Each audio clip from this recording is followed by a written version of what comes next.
He said it in a whisper only a scared child can manage. "Grandpa, Mom and Dad are selling your house tomorrow." The words slid into the humid Savannah night like a cold knife.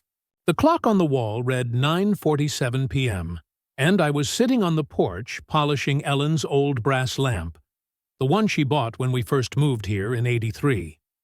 I thought Eli was asleep. Instead, he stood there barefoot, his voice shaking. "Who told you that?" I asked. "I heard them in the kitchen," he said. "Mom said they already called a realtor. Dad said you'll just sign whatever we put in front of him." I looked out across the yard. The jasmine vines I'd planted 30 years ago still wrapped the porch rails, but suddenly they felt like bars. For a long moment, I didn't speak. Then I said quietly, "Thank you, Eli. Go upstairs, lock your door, and don't say a word to them about this. Before we continue, please subscribe to the channel and tell us where you're listening from." After he went up, I sat there with my hands folded and the night pressing in around me. The crickets were loud, but inside me it was silent. The kind of silence that only comes before a storm. It wasn't the first time Marianne had talked about managing my affairs. Ever since her husband, Tom's construction company, went under last fall. They'd been circling, helping with groceries, handling my mail, offering to streamline my paperwork. I thought it was guilt. Now I knew it was calculation. I stood, walked to my study, and opened the drawer where I kept my papers. The folder marked House. Rutledge title was gone. In its place sat a single envelope with my name written in Marianne's handwriting. Inside was a typed letter. "Dad, please sign the new ownership transfer form when we come by tomorrow. It's better for taxes. Love, M. Better for taxes." I checked my desk clock, 10:06 p.m. The sound of their laughter drifted faintly from next door, where they'd been staying to help me out. My hand didn't shake, not once. I opened the file cabinet, pulled out every copy of my tax receipts, the original notarized deed, and the power of attorney document from my lawyer dated 2019. The real one, the one with Ellen's signature still faintly visible beside mine. Then I turned off the lights and sat by the window, watching their porch lights go out one by one. I didn't sleep. I wrote instead, dates, names, amounts. Tomorrow, they'd try to take everything Ellen and I built. But they didn't know that this old man had built more than walls and floors. He'd built records, and by morning, I'd start using them. The next morning began with the sound of tires crunching on gravel. My daughter's SUV, right on time. I hadn't slept, but I wasn't tired either.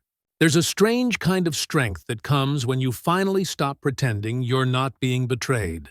I sat at the kitchen table, a cup of black coffee cooling beside the folder of documents I'd gathered overnight. The old brass lamp from Ellen's shelf burned low beside me, her light steady as ever. At 8:05, Marianne walked in without knocking. "Dad, good morning," she said in that bright, rehearsed voice people use when they've already made up their minds. Tom followed behind her, tapping on his phone. He didn't look at me. "Morning," I said flatly. She put a manila envelope on the table. "I brought the papers we talked about. Just signatures, nothing complicated. The realtor's coming at noon to take photos." I didn't touch the envelope. "You mean the house Ellen and I paid off in '03? Marianne blinked fast. "Dad, it's not like that. This is just to keep things organized. If something happened to you." "Something is happening to me," I cut in. "My daughter's selling my house while I'm still living in it." Tom sighed. "Come on, Alan, don't make this hard. You're not in a position to manage property anymore. It's just a transfer for taxes," I finished. That's what the letter said. The air went heavy. Even the clock seemed to hold its breath. Marianne sat down across from me. "Dad, please, you've been forgetting things lately. Bills, keys, doctor appointments. This is just safer." I opened the drawer beside me and pulled out the notarized deed. The original, with my and Ellen's signatures in blue ink. You mean safer for who? Her face changed. It wasn't guilt, it was calculation. She was measuring how far she could still push me. Dad, she said softly, we just want to take care of you. I looked her straight in the eye. You want to control me? And there's a difference. Tom leaned forward, his voice lower. We can do this the easy way or the hard way. Either you sign today or the bank gets involved. You're behind on insurance, and if something happens, I cut him off again. Tom, I built this house with my own hands. Every nail, every tile. Don't try to scare me with paper. He laughed under his breath, but his eyes darted to Marianne. She was getting nervous now. Dad, please, she said. It's just business, I stood. Then treat it like business. Bring me the full draft, the closing date, the name of the realtor, and the buyer disclosure. Then maybe I'll think about it. They exchanged a look. The kind couples give when they realize they're losing ground. Tom pocketed his phone. We'll be back after lunch, he muttered. Do that, I said, sitting back down. I'll be ready. When the door shut behind them, I felt my throat tighten. Not from fear, but from grief. These were my children. Ellen and I had raised Marianne to be decent, kind. But greed grows quiet. It doesn't scream when it enters your home. It just rearranges your picture frames. I opened Ellen's notebook, her last handwriting still on the front page. If they ever forget who you are, remind them. I stared at those words until they blurred. Then I opened my wallet and took out an old photo. Marianne, age 7, standing in front of this very porch, holding the sold sign we'd removed the day we bought the house. She'd called it our forever home. Now she wanted to turn that forever into profit. The tears came slow, soundless. They weren't the kind that sting. They were the kind that wash something clean. I wasn't angry anymore. I was awake. By noon, the realtor's white car pulled into the driveway. I watched from behind the curtain as Marianne greeted him with a smile. She pointed toward the front windows, the porch, the garden. My garden. Then she stopped, noticing something. The front gate had a brand new lock. Tom bent down, tugged at it, then looked around, confused. I stood at the window, arms crossed, and whispered to myself, You said I forget things, Marianne. Let's see how well you remember. Because last night, while they were sleeping, I'd changed more than the gate lock. I'd changed ownership. And this time, no one but me and my lawyer had the key. The moment the front door closed behind them, I locked it. For the first time in months, this house felt like mine again. The morning light came through the blinds in sharp, pale stripes across the floor, cutting through the dust and the silence. Every room looked like it was holding its breath. I brewed another pot of coffee and opened Ellen's old notebook. The first page still smelled faintly of her lilac perfume. I flipped to a blank section and wrote 3 words across the top in steady letters. Plan before noon. Below that, I drew a line and began writing, Realtor contact. Find name. Confirm listing date. Legal protection. Call attorney. Verify deed status. Bank security. Freeze joint account access. Proof. Record and file all contact. Every line had a time beside it. No wasted motion. I wasn't fighting them with rage. I was fighting them with routine. At 8:40 a.m., I called my attorney, Daniel Frey. He'd handled Ellen's will years ago and had always called me Sir, even when I was just a contractor fixing floors. Mr. Pierce, it's been a while, he said. It's about the house, I said. My daughter and her husband are trying to sell it without my consent. He paused. Do they have power of attorney? They think they do. Within an hour, Daniel was on his way. I spent that time checking every document drawer. My tax receipts, still in order. The original deed, still notarized. The 2019 power of attorney, still locked in my fireproof box. Everything I needed was here. At 9:45, I called the city records office. Yes, ma'am, I said. I'd like to confirm the property status of 118 Rutledge Avenue. Owner name? Alan Pierce. After a pause.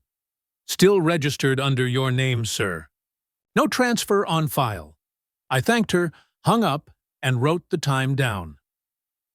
9:53 a.m. Daniel arrived at 10 sharp, a man in his early 60s with gray hair and sharp glasses. He looked at the folder on the table and smiled faintly. You've already done half my job. I just like proof, I said. He flipped through the papers. This letter they left. Did you sign anything recently? No. Then we move fast. I'll file a notice of ownership protection with the county clerk today. It prevents any title changes without direct verification from you. Good, I said. Can we also establish a trust? He raised an eyebrow. For Eli? I nodded. If they're desperate enough to sell what's mine, they'll be desperate enough to try again later. I want this house safe before sunset. Daniel nodded slowly. It'll take a few hours, but yes, we can file electronically. By tonight, this property can belong to the Pierce Family Living Trust, with you and Eli as co-trustees. Make it happen, I said. After he left, I went upstairs to check on Eli. He was sitting cross-legged on the bed, watching cartoons but not laughing. When I stepped into the room, he looked up quickly. Are they in trouble? He asked. I smiled softly. Not yet, but they're about to learn something. Like what? That you don't sell a man's life without asking him first. By early afternoon, Daniel texted me. All documents signed. Deed transferred to trust. Confirmation filed. I sat at the kitchen table, exhaled and whispered, Thank you, Ellen. At 2:15, Marianne and Tom returned with the realtor, a tall man with a sales grin and a clipboard. They walked in laughing until they saw me sitting there with my documents neatly stacked beside my coffee mug. Dad, Marianne said, voice tightening. Why is there a new lock on the gate? Because I changed it. Tom frowned. You can't just... I can, I interrupted, because it's my property. Still is. You'll find that out the moment you call the county clerk. The realtor looked between us, confused. Should I come back another time? Yes, I said. You should. Marianne's face turned pale. Dad, what did you do? I slid a single paper across the table. The trust ownership confirmation, notarized and signed 2 hours earlier. Her name wasn't on it. Tom snatched it up, scanning the page. What the hell is this? It's what happens when you plan faster than you betray, I said quietly. They didn't shout. They didn't cry. They just stood there, stunned. The same way thieves look when they realize the safe's already empty. As they left, Marianne turned at the door. You didn't have to do this. Yes, I said. I did. Because you already did yours. When the car disappeared down the road, Eli came running downstairs. Grandpa, are we okay? I knelt beside him, put my hand on his shoulder and said, We're better than okay. Then I opened Ellen's notebook again and wrote, June 11th, 2:30 p.m. Ownership secured. Betrayal recorded. Next, accountability. The plan wasn't over. It had only just begun. That night, Savannah was restless. Thunder rolled far off over the river, and the air smelled of salt and rain. I sat by the window with Ellen's notebook open, the words from that afternoon staring up at me. Next, accountability. Planning was one thing. Justice was another. The papers were safe now, locked in Daniel's office vault, but I knew Marianne and Tom wouldn't give up easily. They'd already crossed the moral line. Greed doesn't retreat without a push. The only way to end this was to let them expose themselves, on record. At dawn, I began what I called Phase 2. I started by gathering every small piece of proof that had ever felt too trivial to matter. Receipts from home repairs I'd paid for in cash, contractor emails showing my bank transfers, and an old voicemail from Tom thanking me for keeping the taxes covered again this year. Each item went into a clear plastic sleeve. I numbered them in pencil, 1 through 36, By 8 a.m., I had a ledger that told the story better than any speech could. It wasn't dramatic. It was precise. At 9:15, I went to the bank. Mrs. Holloway, the branch manager, had known me for 20 years. "Morning, Mr. Pierce," she said. "Everything all right?" "Not quite," I said, handing her the letter Marianne had typed. "I'd like to flag these accounts. No third-party access, no joint authorizations." She frowned. "Your daughter's name isn't on any of these." "I know," I said. "But I think she plans to change that." She nodded gravely. "I'll freeze any suspicious activity and notify your attorney immediately." "Thank you," I said. "And if anyone calls pretending to be me?" She smiled. "I know your voice too well for that." By the time I left the bank, the rain had started. Steady, cleansing. At home, I set up my phone on the kitchen counter and hit record. The screen glowed red. I spoke clearly, like I was giving a deposition. "My name is Alan Pierce. Today is June 12th, 9:47 a.m. My daughter, Marianne Pierce, and her husband, Thomas Garner, attempted to sell my property without consent. All evidence has been secured, and the ownership has been legally transferred to the Pierce Family Living Trust, co-managed by myself and my grandson, Eli Pierce." I paused, breathing slow.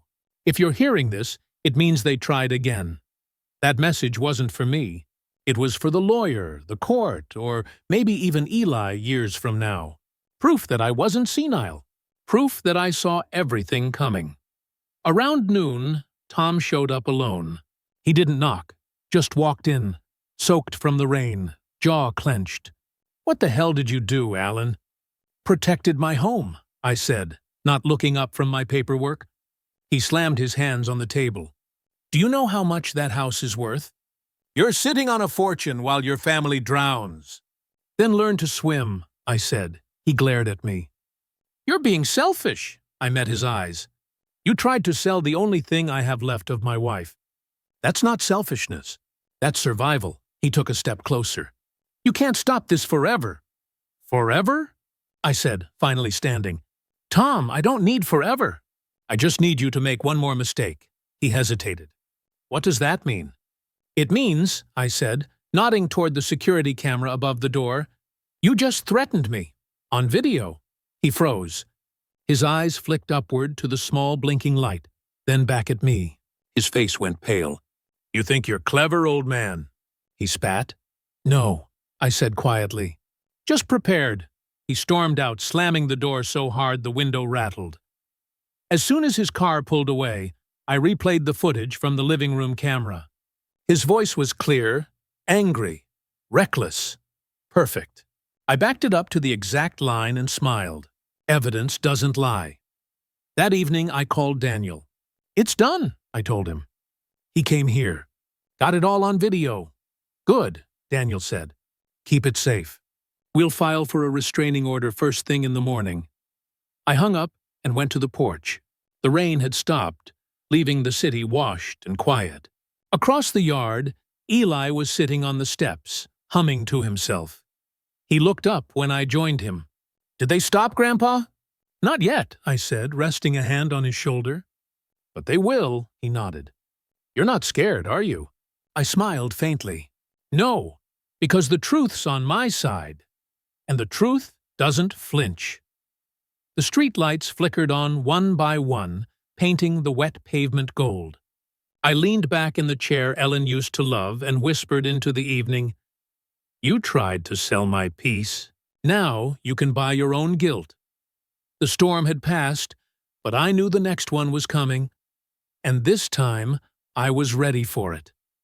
The next few days unfolded like a chess match. Every move they made, I countered, before they even realized the board had changed. By Wednesday morning, the phone calls started. First from Marianne, then from Tom, then from an unfamiliar number that turned out to be the realtor. I ignored all three. The quiet was more powerful than any argument. At noon, my phone buzzed again. A text this time. "Dad, we need to talk. You've made a huge mistake." Tom says you'll regret what you did. Please, just sign the papers. For everyone's sake, I put the phone down. The house was still. Even the ceiling fan seemed to hesitate. They were panicking, and panic meant I was getting close to the truth. Around 3 p.m., I called Daniel. They're desperate, I said. Something's not adding up. He was silent for a moment. Then, I think you're right. I ran a check on Tom's company this morning. It's not as stable as they've been claiming. In fact, it's collapsing. I frowned. How bad? Bad enough that they'd try to liquidate family assets. Meaning me, I said quietly. He exhaled. Alan, listen. Keep everything you have. Documents, footage, bank slips, untouched. I'll need it all soon. That night I sat in my study with Ellen's notebook open again. The rain had returned, light but steady. I wrote 3 new words beneath yesterday's entry. Phase 3. Exposure. I knew their type of greed. I'd seen it before on job sites, in business partners, even in neighbors. It starts with small excuses. We'll pay him back. He doesn't use it anyway. Then, it grows teeth. At 8:17 p.m., headlights swept across the living room wall. My stomach tightened. They were early. Tom stepped out first, holding a briefcase. Marianne followed, hair tied back, eyes sharp and tired. They didn't knock this time either. I let them in. Dad, Marianne started softly. Can we talk? You already are, I said, not offering a seat. Tom put the briefcase on the table. You've made this messy, but it doesn't have to end that way. What's in the case? I asked. He opened it with a click. Inside, stacks of papers, receipts, and something that looked like a printed contract. This, he said, is a settlement offer. You sign this document, transfer the trust back into your name, then sell the house. We'll split the money, evenly, 50-50. I stared at him. You think I'd sell my wife's home to fund your bankruptcy? His jaw tightened. Don't pretend you're innocent. You were never there for Marianne growing up. You think money makes up for that? The words were sharp, rehearsed, and meant to sting. But I'd learned that anger is their last resort when persuasion fails. Tom, I said evenly, when you married my daughter, I told you something. Respect my family, and you'll never have to ask for help. But here you are. He slammed his hand on the table. Sign it, Alan, or I'll make sure you never see Eli again. The air left the room. Marianne gasped, but she didn't stop him. I spoke slowly. Say that again. You heard me. No, I said. I want the camera to hear it. His head snapped toward the bookshelf, where a small red light blinked faintly between the photo frames. His confidence drained like someone had cut the wires. Marianne's voice broke the silence. Tom, what did you do? He turned on her. You told me to fix it. It was chaos now. Accusations, denial, fear. The perfect confession. I stood quietly, let them spiral, then said, This conversation is being recorded for my lawyer's case file. Tom froze. You can't? I can, I said. And I just did. I can, I said. And I just did. He closed the briefcase and stormed toward the door. Marianne hesitated for half a second, just long enough for me to see something flicker in her eyes. Not guilt, just dread. Good night, Marianne, I said softly. When they left, I walked over to the bookshelf, pulled out the tiny camera, and checked the feed. Everything was there. Tom's threat, his anger, his admission about Eli. I copied the footage to a flash drive and wrote across it in black marker, A-Seat 5, proof of intent. Then I slipped it into an envelope marked, For Daniel Only, outside. Thunder rolled again, closer this time, like the sky itself wanted to witness what was coming next. I looked out the window toward the dark street and whispered, You want war, Tom? Then you'll get justice instead. Tomorrow would bring confrontation, but not at my house this time. The next move would be in public. where everyone could see who they really were. The notice read, Superior Court of Chatham County, Emergency Hearing, June 15th, 9:06 a.m. My lawyer, Daniel, slid the sheet across the kitchen table at 7:30 that morning, his face the exact shade of serious I'd come to trust. They filed a quiet claim to the title last night, he said. We asked the court for an emergency injunction to block any sale and to consider the trust documents. Judge Ellis set it for 9. Bring Eli. The judge likes to see family when it's about family property. By 8:20 a.m., we were in the rental car, Eli beside me with his sneakers still untied. The drive downtown smelled like cut grass and hot tar. The courthouse steps were already sun-warm. People moved with the slow, purposeful pace of a town that knew its rhythms. But today, those rhythms had a hitch in them. The press vans idled at the curb. A local TV crew adjusted a camera near the courthouse flag.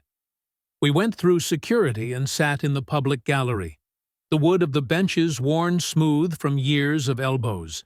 The courtroom felt small up close. Not the dramatic hall of television, but a place where paper and witness testimony make or break a life. At 9:07, a bailiff called the docket, and our lawyer rose when our case was called. I could feel Marianne's voice in my head telling me I'd made a mistake. But mistakes make better witnesses than denial. Daniel began, Your Honor, we present a valid, notarized transfer of ownership, dated June 11th, to the Pierce Family Living Trust, with the grantor, Mr. Alan Pierce, and co-trustee Eli Pierce. We also have evidence of intent to sell by Mrs. Marianne Pierce and Mr. Thomas Garner, including a typed letter left in Mr. Pierce's home, and a recorded admission threatening removal of custody access to the minor co-trustee. We request an immediate injunction and recognition of the trust documents. The opposing counsel, a brisk woman in navy, stood and objected, saying the trust was filed in haste and that the defendants had every right as family to assist the owner. She called Marianne to the stand and asked about the letter. Marianne's hands trembled as she recited a rehearsed line about taking care and managing affairs. When asked directly whether she had presented a power of attorney, she said no. When asked if she'd attempted to contact the county clerk for a title change, she hesitated. That pause felt like a bell. Daniel leaned in and introduced the first exhibit, the county confirmation of the trust filing, stamped June 11th, 2:47 p.m., with my name, Ellen's name where appropriate, and Eli's as co-trustee. The clerk's date stamp glinted under the courtroom light. The judge lifted his glasses and squinted at the page. Mr. Pierce, he asked, did you, in fact, sign these documents? Yes, Your Honor, I said, my voice steady. And I signed in the presence of my attorney. Next, Daniel played the recorded clip. The sound came out of a small speaker on the table. Tom's voice, raw and furious. You can't stop this forever. You'll never see Eli again if you don't sign. The courtroom paid attention. Tom's face tightened. Marianne's mouth went dry. The judge asked whether the recording was lawfully obtained. Daniel answered, It was recorded on Mr. Pierce's property, with one party aware of the recording. Counsel consulted on admissibility before submission. The judge nodded and continued. Then Daniel brought out a folder of receipts and bank notices. The insurance payment stub I'd shown months earlier. The contractor receipts paid in cash. The years of tax payments in my name. Every line that tied the house to me, not to their scheme. He showed the letter Marianne left on my table the night before, typed, pleading for a signature on a transfer form. The judge scanned it, and something small and human passed over his face. A quiet recognition of how ordinary words can hide intent. When it came time for cross-examination, Marianne's counsel tried to paint me as stubborn and out of touch. Mr. Pierce, she said, soft, don't you understand your daughter's concern about your well-being? I do, I replied. But concern doesn't include paperwork that takes away a life. I could see Eli watching, his hands clenched on his knees. The judge's eyes softened for a moment at the sight of the boy. After a while, that felt like an hour, the judge called for a short recess. People moved and murmured. The TV crew pounced on the opportunity for vox pops in the hall. I stepped outside into the courthouse light and found Hale waiting by the column with a folder. He tipped his head at me. "Mr. Pierce," he said quietly, "I saw everything in the papers. If the court rules our way, I'll ensure any outstanding liens are cleared. We have no interest in profiting from anyone's misfortune." He extended his hand, not as a creditor, but as a man acknowledging fairness. I shook it. When the hearing resumed, the judge had the documents again and moved through the legalities with a patient gravity. "Given the evidence presented," he said, "finally, including the trust filing, the recorded threat, and the lack of a valid power of attorney offered by the defendants, this court will grant a temporary injunction preventing any sale or transfer of 118 Rutledge Avenue pending full hearing. Furthermore, the court will appoint a guardian ad litem to ensure Eli's interests are protected." He tapped the bench. "This is not a determination on the merits. It is protection of due process." Relief arrived in my chest like air after a long dive. I breathed in. Daniel's shoulders loosened, and Eli's small hand found mine in the gallery. Marianne's face crumpled. Not because the law had surprised her, but because the family had been exposed. Tom's jaw worked like a broken hinge. He mouthed something I didn't catch, then left with his counsel. Outside the courthouse steps, people peered and whispered. The reporters had their headlines. I didn't care. What mattered was the boy beside me and the inked stamp on the county filing. Paper had done its job. It turned suspicion into process, insult into record, and a whisper into a hearing. Back at the car, Eli leaned his head against my arm. "Did we do it, Grandpa?" he asked. "You did," I said. "You spoke when it mattered." We drove home slowly, the map of the city passing through the windshield like a quiet promise. This was the moment I'd planned for.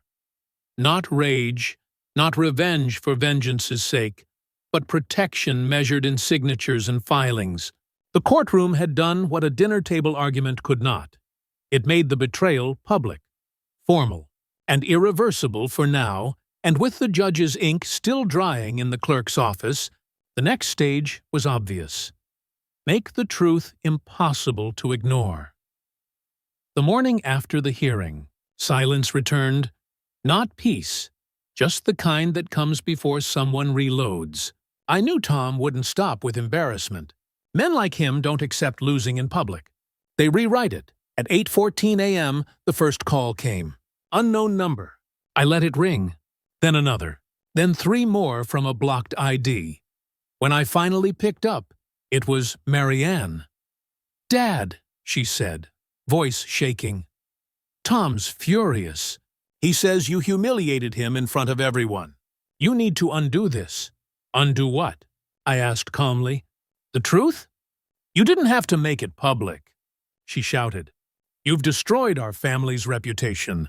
"Sweetheart," I said quietly, "you destroyed our family the day you tried to sell its heart." She started crying, or pretending to. I couldn't tell anymore. But what she said next told me everything I needed to know.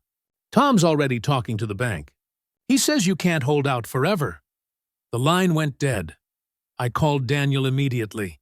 "He's going after the mortgage," I said. "Already on it," Daniel replied. "The trust's property protection clause shields it. He can't touch it without both trustees' consent. You and Eli." "Then he'll try something else," I said. "Let him," Daniel answered. "Every move he makes now just strengthens your case." By evening, the fallout began to spread. The local paper ran a small column. "Family property dispute reaches court. Elderly veteran defends home against relatives." It was discreet, but in Savannah, gossip travels faster than fire. At the grocery store, people nodded quietly. A few even said, "Good for you," Mr. Pierce. But reputation wasn't the goal. Accountability was. The next few days, Tom's company's financial troubles surfaced. Unpaid loans, fake invoices, pending litigation. Daniel's investigator found that Tom had used part of his firm's funds to cover personal travel and even a down payment on a luxury SUV. The paper trail was clear, and the irony sharper than glass. The same man who'd tried to sell my home was about to lose his own. When the subpoena arrived at his office, I didn't celebrate. I just poured a cup of coffee, opened Ellen's notebook, and wrote, June 19th. Truth does its own revenge. That Friday, Marianne came alone. No makeup, no arrogance, just silence. She stood on the porch, hesitant, while Eli watched from the window. "I'm not here to fight," she said softly. "Good," I said. "Because I'm tired of war." She took a deep breath. "Tom's gone." He moved out. His firm's collapsing. "I didn't know he'd gone that far, Dad. I swear." I looked at her for a long time. "You always knew what he was capable of. You just liked that he was capable of it, until it turned on you." She nodded slowly, tears forming. "I don't expect forgiveness. I just didn't want you to hate me," I sighed. "Marianne, hate's heavy. I don't carry what I don't need anymore." She reached into her bag and pulled out something. A photograph. It was old, faded. Me, Ellen, and Marianne as a child, standing in front of this very house. All three of us smiling like the world couldn't touch us. She placed it on the porch railing and whispered, "I'm sorry." When she walked away, I didn't stop her. Some lessons have to echo for a while before they settle. That night, I found Eli sitting at the kitchen table, studying the photo she'd left. "Grandpa," he said, "why did you keep the house if it hurts so much to remember?" I smiled faintly. "Because some things are worth the pain it takes to protect them." He nodded, thoughtful beyond his years, and said, "Mom said you acted before they could." "Was that your plan all along?" I looked at him. "No, son. That was Ellen's. She taught me that doing nothing is also a choice, and sometimes the most dangerous one." He smiled. "Grandma was smart." "The smartest," I said. Outside, the cicadas hummed like old clocks marking the end of a long war. I closed Ellen's notebook, knowing there were only a few lines left to write. The storm had come and gone. What remained wasn't revenge anymore. It was peace. Earned, not given. Justice doesn't always arrive with sirens or judges' gavels. Sometimes it comes quietly, with a phone call that changes everything. It was Monday morning when Daniel called. His voice carried that calm tone lawyers use when the ending is already decided. "Alan," he said, "Tom's company officially filed for bankruptcy this morning. The court seized his assets, and the state's attorney's office has opened a fraud inquiry. They'll be looking into his recent financial transactions, including attempted property sales without legal ownership." I didn't say a word for a few seconds. Then I asked, "Does Marianne know?" "She will by now. She's been subpoenaed as a witness, not a suspect, at least for now." I thanked him and hung up. The house was silent except for the slow creak of the ceiling fan. Justice had arrived, not loud or dramatic, but inevitable, like morning light through old curtains. A week later, Daniel invited me to the final civil hearing to finalize the trust's protection clause. The same courthouse, the same bench, but the mood was different. This time, there was no fear. Marianne sat on the opposite side, eyes lowered. Tom wasn't there. His attorney spoke on his behalf, reading a short statement. "Mr. Garner acknowledges full responsibility for all actions taken in relation to the property at 118 Rutledge Avenue and hereby withdraws any and all claims of ownership or interest." The judge looked at me and nodded. "Mr. Pierce, your trust remains valid and secure. The defendant's attempts to transfer ownership are nullified by this ruling. You and your grandson are the sole legal trustees." A few claps echoed from the back of the courtroom. Not out of celebration, But out of relief, the judge's gavel came down softly, like punctuation at the end of a long sentence. Outside, the sun was sharp and clean, the kind of light Savannah only gets after rain. Daniel shook my hand. "It's done," he said. "Your wife would have been proud." I smiled faintly. Ellen always said, "Paper can burn, but truth doesn't." Guess she was right again. That evening, Eli and I stood on the porch. He'd drawn a small picture in his notebook. Our house, the oak tree, and the two of us standing in front of it. He handed it to me proudly. "It's us," he said. "We're still here." I looked at the drawing for a long moment. There was no lawyer, no courtroom, no chaos. Just home. "Eli," I said quietly, "sometimes people mistake revenge for justice. But revenge wants pain. Justice just wants balance." He thought about that, then nodded. "Did you get both?" I smiled. "No, son. I just got what was right." Later that night, as the moonlight spilled through the blinds, I opened Ellen's notebook for the final time. The last page was blank except for a small corner tear, maybe from the day she'd stopped writing. I took my pen and filled it in. June 28th. The house stands. The truth stands. So do I. Then I closed the notebook and set it on the mantel, beside Ellen's photograph. The same porch light glowed outside, casting the same soft shadow across the living room. For the first time in weeks, I felt the quiet wasn't empty. It was full of memory, of peace, of something that couldn't be bought or stolen. I walked to the door, looked back once, and whispered, "You didn't lose me. You gave me away." Ellen would have smiled at that line. It's strange how peace feels louder than chaos once you've lived through both. Every sound in the house now carried meaning. The creak of the front step, the tick of the kitchen clock, the faint hum of the refrigerator Ellen insisted on keeping because it never complains. Weeks had passed since the final hearing, but the echo of it still lingered. I could still see the judge's expression when he ruled, the weight that lifted off Eli's small shoulders, and the way Marianne had looked at me. Not as a father, not as an enemy, but as a reminder of what she lost by choosing greed over love. Every morning I'd sit on the porch with my coffee, watching Eli ride his bike down the driveway. His laughter carried through the magnolia trees like music from another lifetime. I'd smile. The kind of smile that comes from knowing the storm didn't win. Sometimes neighbors stopped by to check on me. They'd ask how I was holding up, and I'd just say, "Better than before." They didn't need to know that the real victory wasn't in the courtroom. It was in the mirror. For years, I'd been afraid of becoming irrelevant. I'd believed that growing old meant losing control, being pitied, managed, slowly erased. But standing up for this house, for Ellen's memory, taught me that dignity isn't given. It's defended. One afternoon, I found Eli sitting on the porch steps, staring at the oak tree in the yard. "Grandpa," he said, "Mom wants to visit. She says she wants to say sorry." I set my coffee down. "And how do you feel about that?" He shrugged. "I don't know. I miss her. But I don't like how she made you sad." I nodded slowly. "You can love someone, Eli, and still see what they did wrong. Forgiveness doesn't mean pretending it didn't happen.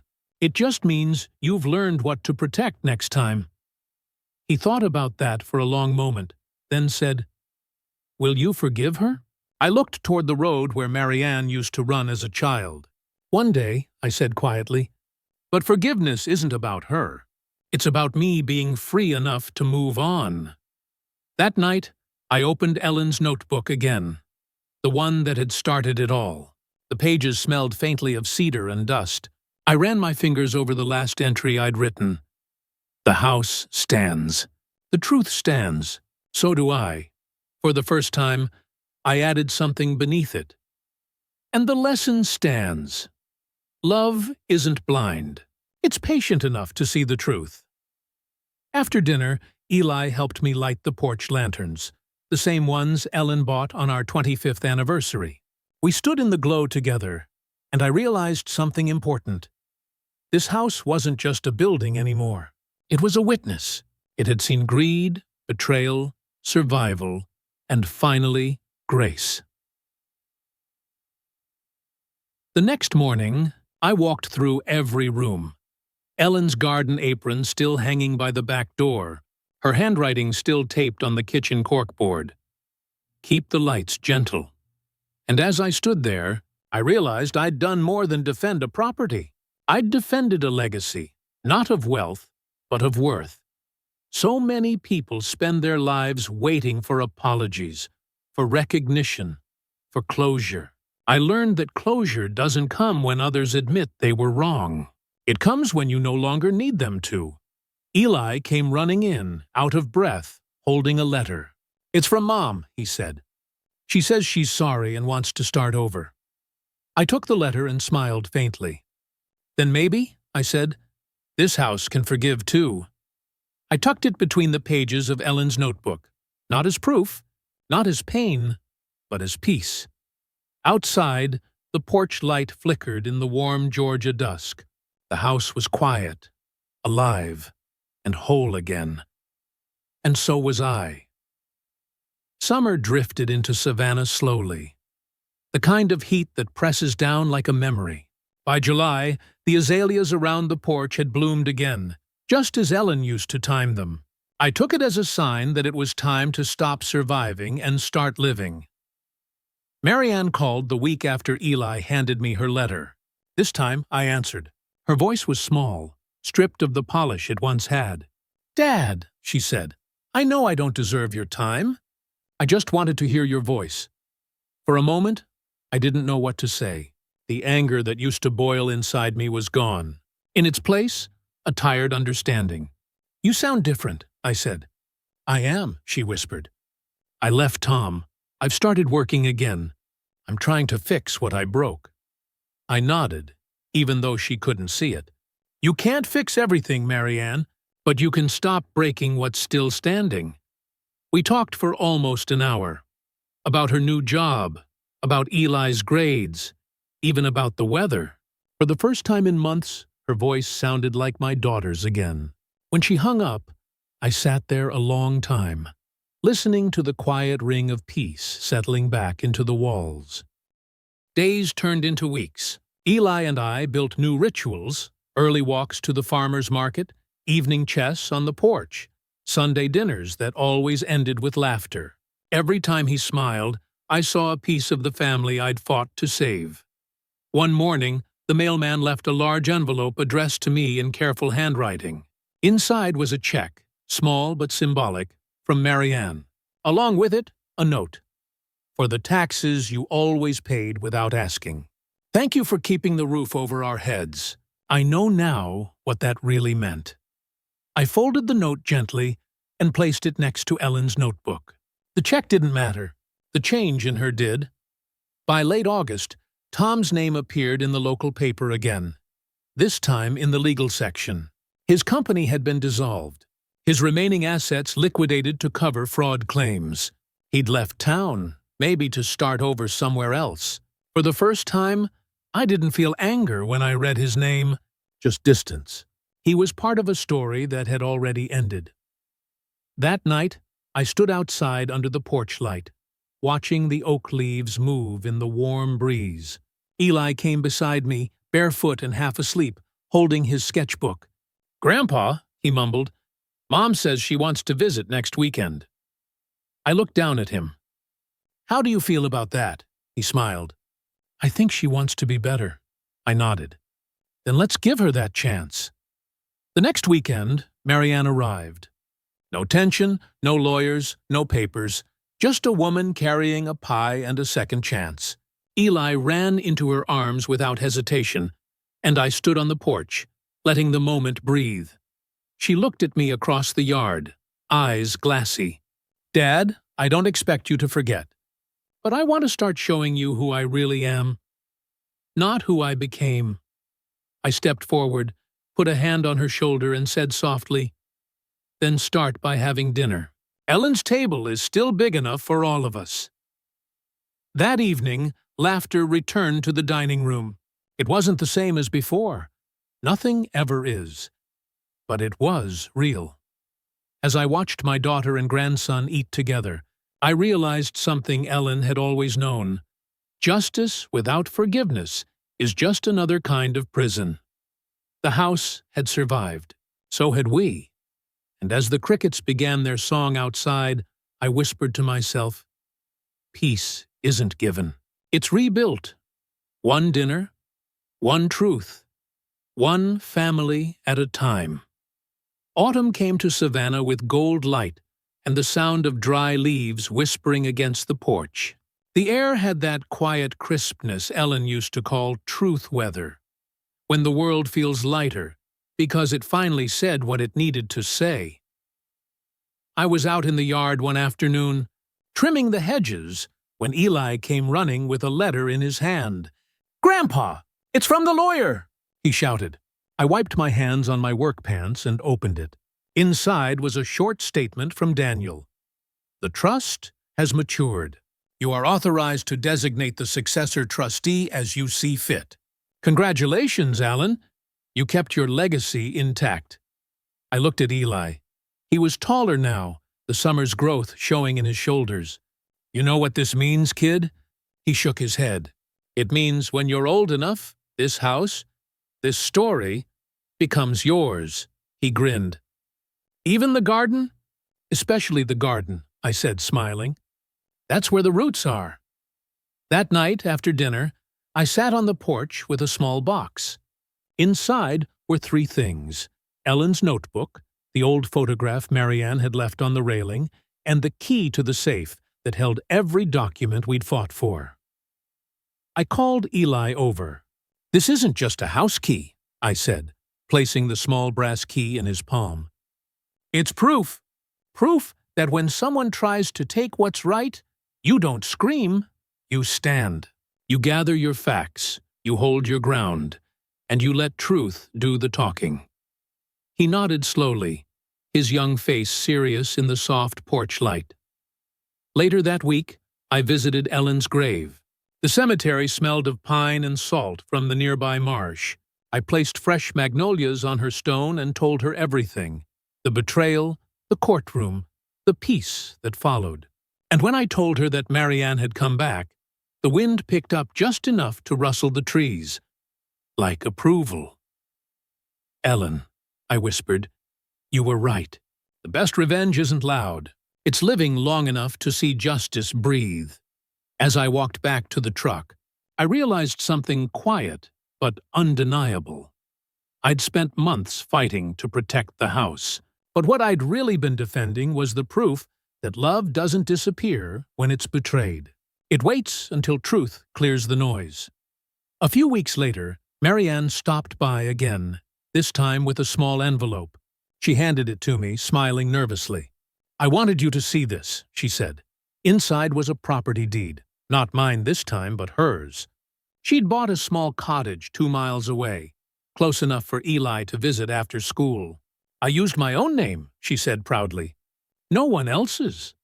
I looked at her, and for the first time in years I saw not the woman who'd betrayed me, but the daughter who'd finally grown up. Your mother would be proud, I said quietly. She smiled. You already said that once. Then it's still true, I replied.